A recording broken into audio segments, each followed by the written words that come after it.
But Cathy Engelbert, look, she sees the revenue. She sees the ratings. She sees the attendance. And she knows if this league is going to be successful, they better wrap their loving arms around Caitlin Clark. May is supposed to be a time for hot takes in sports, but WNBA Commissioner Cathy Engelbert didn't need a hot take to describe Caitlin Clark on the Bill Simmons podcast. Oh, I actually have to go back and watch that one. As Caitlin Clark prepares for her second season in the league, Cathy Engelbert praised the league star by saying, quote, "She's the most popular athlete in America."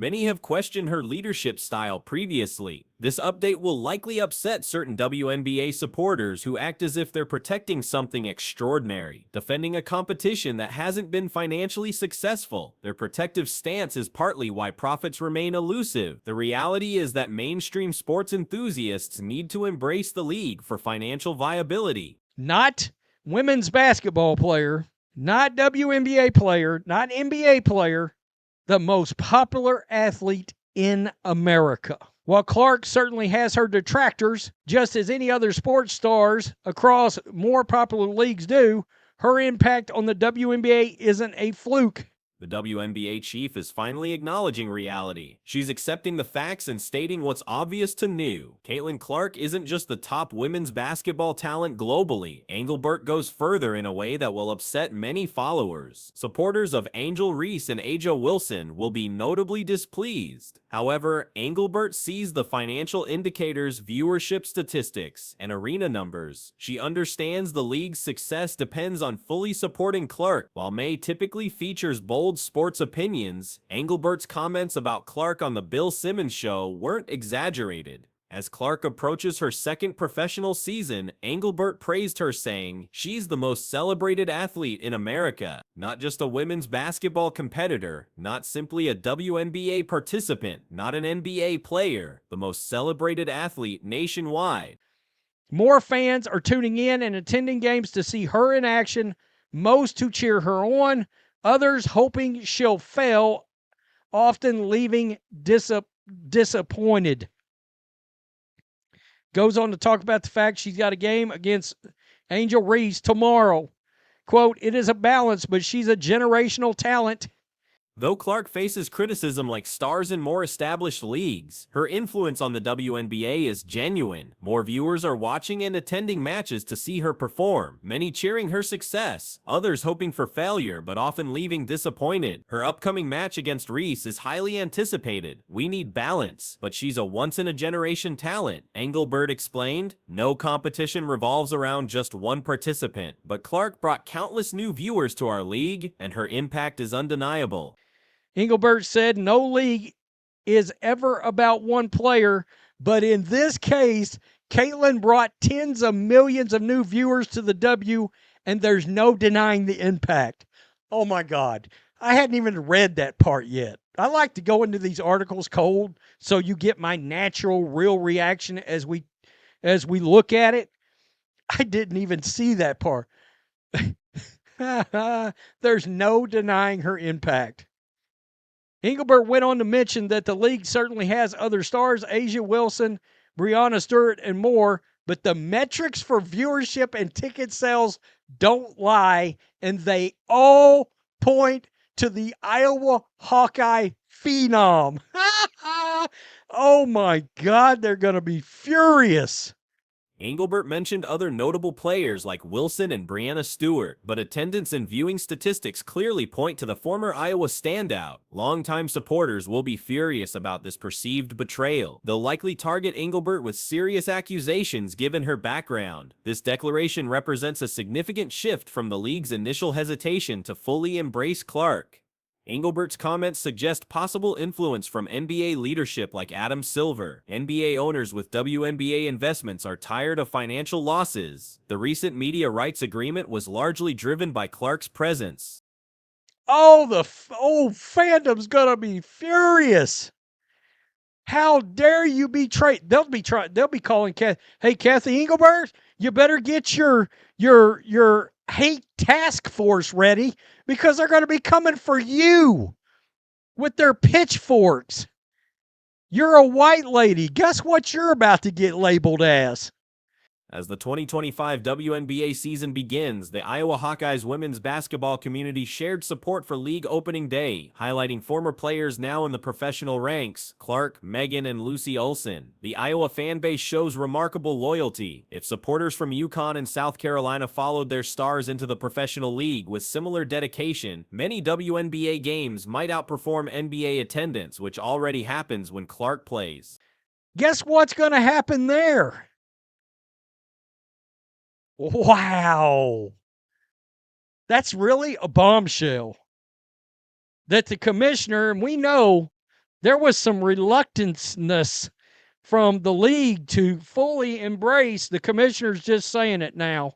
To hell with it, Engelbert said. That honestly sounds like somebody's been in her ear, a.k.a. Adam Silver. The preseason exhibition featuring Clark created extraordinary excitement, comparable to major football events, which is remarkable considering football's popularity. Clark has transformed the WNBA into entertaining viewing when she participates. Without her presence, the league struggles with both excitement and attitude problems. Hey, you got NBA owners that own WNBA teams and they are tired of losing money. Hey, did you see that media rights deal? Why do you think they paid your league so much money? Caitlin Clark, that's why. Let's check this out. I thought this was a really cool story. The Indiana Fever is currently experiencing unprecedented fan engagement that represents a fundamental shift in WNBA attendance patterns and consumer behavior. This analysis examines the extraordinary pregame activity, compares it to historical WNBA standards, and evaluates the broader implications for women's professional basketball. 2025 WNBA season begins Friday evening, but before that, the Iowa Hawkeyes women's basketball team and their fans. I mean, that's one hell of a fan base. I'll give them credit. That is one hell of a fan base. Shared a message about a highly anticipated opening of the Pro League's new campaign. Initial crowd estimates indicate 60-70 individuals queuing outside the team store 1 hour before opening. Projections suggest this number will expand to hundreds, potentially reaching thousands as game time approaches. This level of sustained pre-game retail engagement represents behavior that, while perhaps occurring sporadically in professional sports history, is decidedly not typical for WNBA operations. Like, can we be honest? Like, this is not normal. That is not normal. Is it something that's happened before? Probably. Is it normal? Hell no. And if you're out here saying that it's normal, that this is a common thing, what other I'm not joking when I say this. What other teams will possibly have this? The Valkyries? The Valkyries? And that's just because they're a new team. To understand the significance of this phenomenon, it's essential to examine comparable situations in recent WNBA history. During the 2023 WNBA Finals held in Minnesota, despite complete sellout conditions, the retail environment presented a stark contrast to current Indiana Fever observations. The team store serving both the Minnesota Lynx and Minnesota Timberwolves remained practically deserted until approximately 1 hour before tip-off. While acknowledging the possibility of multiple retail locations, the observed store showed minimal customer traffic despite the high-profile nature of the finals. The Golden State Valkyries represent another significant development in WNBA expansion and market appeal. As a newly established franchise in Silicon Valley, the Valkyries are positioned to generate substantial interest, though their appeal stems primarily from their fresh market entry and stylish branding rather than established performance credentials. Like, the Valkyries hype is because they're a new team. It's a trendy team, and it's in Silicon Valley. The Valkyries, by the way, are probably are going to be huge. They're not going to be great this year, but like, they're going to be so fun to watch. Like, again, Carla Late struggled in her debut, but Carla Late is super fun player to watch. Julie Van Loo is one of the more fun players in the WNBA to watch. Not even one of the most fun players in the WNBA to watch. And The WNBA has achieved remarkable international growth, particularly in European markets. Current data indicates the league has surpassed Major League Baseball in European popularity and exceeds National Hockey League reach in numerous European countries. This international expansion varies by region, with some European nations showing strong ice hockey traditions while others demonstrate minimal engagement with the sport. This international growth represents a dramatic acceleration from the league's previous trajectory. While the WNBA was experiencing steady, gradual progress, the recent transformation to major sports league status occurred far ahead of industry predictions. Many analysts projected such growth might occur over a 20-year timeline, making the current rapid expansion particularly noteworthy. I'm not confident in them being good. I'm confident in the Valkyries being super fun. And we've got like queues, hundreds of people waiting. Well, not hundreds. This is 2 hours. This is an hour before the team store opens. There's at least 60, 70 people there. I could be wrong. And you would assume that in the hour that is better than this, there's going to be, that 60, 70 is going to be hundreds, if not thousands. If not thousands. So I'm going to obviously make a big assumption. There's going to be a big assumption made in the old Caitlin Clark has emerged as the most significant figure in women's sports, with international recognition exceeding that of other American female athletes by a considerable margin. Her impact extends beyond individual performance metrics to fundamental league transformation. Within approximately 1 year, Clark has contributed to elevating the WNBA into a globally respected league. While acknowledging that league growth was already occurring through other contributing factors, the acceleration from steady progress to major league status represents an unexpected market shift largely attributed to her presence and performance. Clark's influence has attracted casual viewership in ways that other professional sports, including the NBA, have struggled to achieve in recent years. This crossover appeal represents a significant market development for women's professional sports. in the title of this video, but it's something that we've never seen before, and I don't know if we're going to see it again. Like, this reminds me, like, I was at the WNBA finals last year. I was at the finals in Minnesota. I was at a sold out game in the finals, and I got a Minnesota Lynx jersey. They were sold out of jersey, but the team store was empty up to an hour before tip off. Like, it was nearly empty. Like, in fairness, like, it wasn't, maybe there were multiple team stores, but like, Recent Olympic roster decisions have generated significant discussion within basketball circles. The WNBA's top-performing point guard was excluded from Olympic team selection, with internal sources indicating that concerns about associated media attention influenced this decision. The leaked information suggests team management sought to avoid the circus atmosphere surrounding certain players and their fan bases. This decision becomes more complex when considering performance timelines. While Chelsea Gray achieved exceptional point guard performance levels approximately 3 years ago, 2022, current evaluation must account for the 2025 competitive landscape. The 2022 comparison period saw the Golden State Warriors winning an NBA championship, while the Milwaukee Bucks were considered the league's most promising franchise, illustrating how competitive dynamics shift over time. it was a tiny little team store, and that was for the Lynx and Timberwolves, and it was empty. It was empty, but yeah, it's a mad one. It's a real mad one, and I don't think it's something that we've seen before. Have a secret for them; they can buy your jersey online.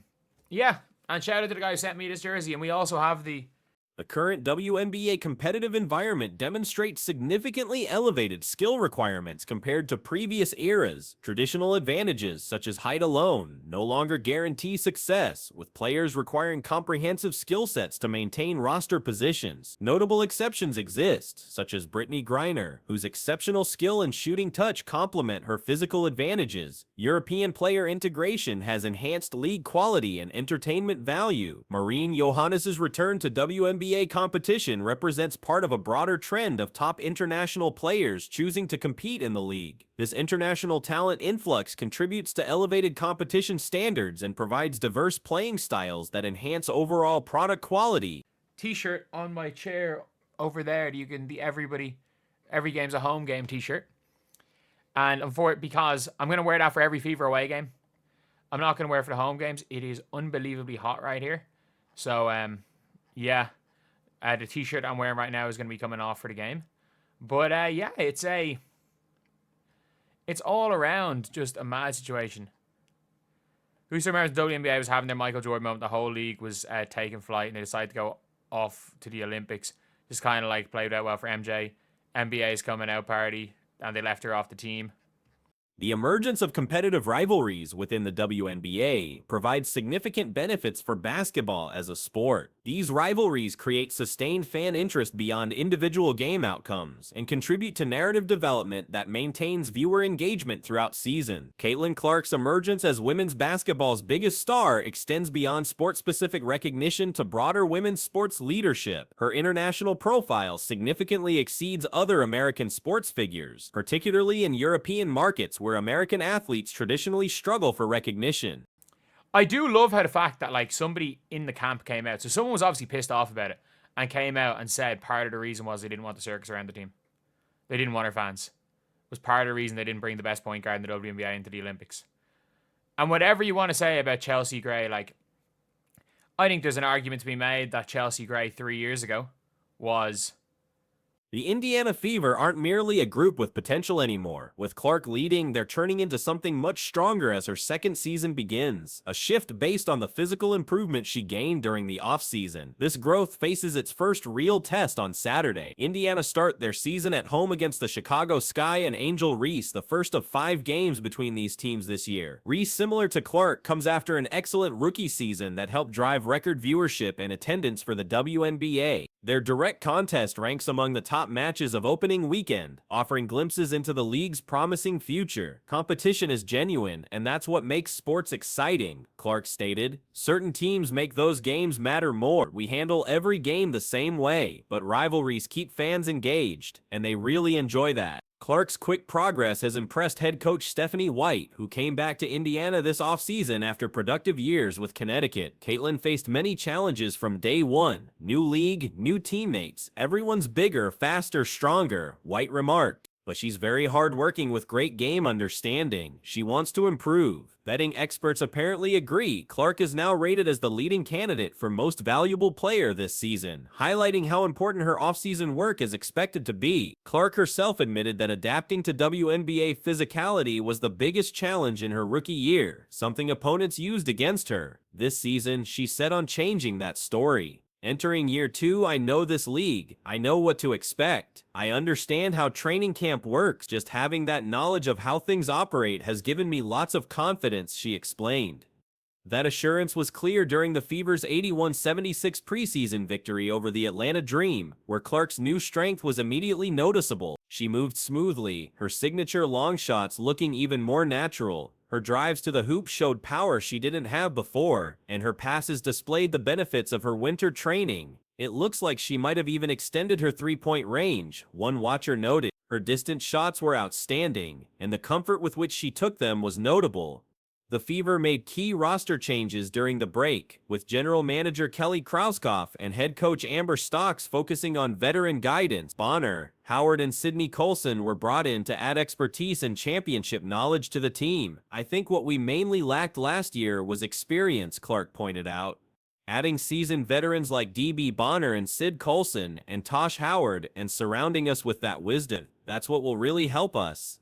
Bonner, who joined after a successful time with Connecticut, praised Clark's leadership and playmaking skills. She's a dynamic performer. She simply lifts everyone around her. Being on this side with her is much more fun than guarding against her, that's for sure, Bonner commented. Her addition, alongside Howard, brings a sense of urgency and insight that the Fever greatly need. White's return to the Fever, having previously led Indiana to the WNBA Finals in 2015, signals an important shift in the team's environment and goals. Her approach centers on clarity and direct communication, a method that has already connected with her player. It's still developing, White said regarding the team's unity. The most important thing for me and the team is communication. We all share identical goals here, which is to position ourselves to compete for a championship. Clark echoed that feeling, describing the team atmosphere as generous and focused.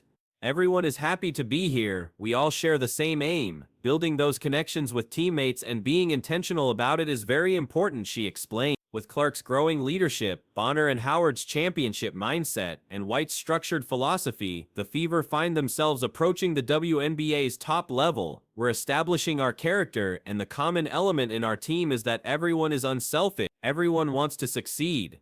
Clark emphasized, for an organization seeking stability and achievement, that viewpoint might be exactly what turns potential into results. With Clark's physical development, the Fever's offseason rebuild, and veteran additions strengthening their lineup, Indiana's path to becoming contenders no longer seems distant, it feels certain.